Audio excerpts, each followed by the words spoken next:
Are you beyond reproach? I had to Google that. Are you beyond reproach?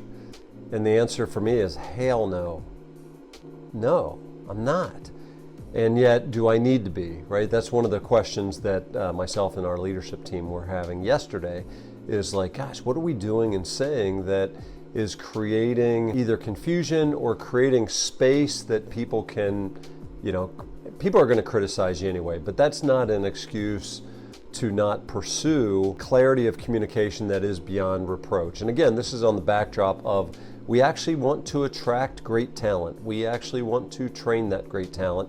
And we sure as heck would like to retain that great talent, right? So yesterday the challenge was, can we communicate beyond reproach? And I'm going to give you the scenario. So we pay quarterly bonuses, and what I am very comfortable saying is, hey, our books typically get closed by the second week of the month, right? And I say that because I don't have control over it, right? I hire somebody else to close our books. And so what I say is that what I have been saying, I'm going to change that, you'll hear in a second, but is that we close our books by the second week of the month, typically.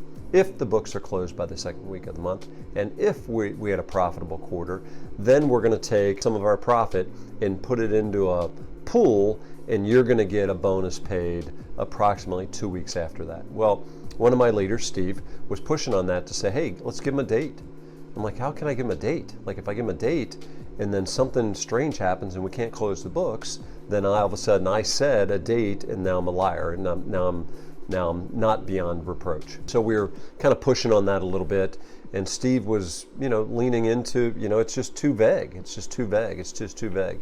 And I think I love the vagary because I've been burned by the specifics before, right? So I guess my message to my buddies that lead and own businesses is like, and I'm not good at this. I'm not good at this, but yesterday I was trying to keep myself open to the idea. And so here's what we landed on. The quarter ends March 31st. Bonuses will be paid by the first pay period in the following month. Bonuses will be paid the first pay period in the following month. So if the quarter ends March 31st, then bonuses will be paid the first pay period, so it'll be on a Friday, the first pay in the month of May. Could be the first Friday in May, could be the second Friday in May. And here's where I landed on this, is I was like, well, we're always going to pay it early then. We're always going to be paying it much earlier because we typically will close the books before the second week of the month, and we'll typically get bonuses ready to pay out the next pay period. So that means that we're exceeding expectations. I'm like, damn, I like that.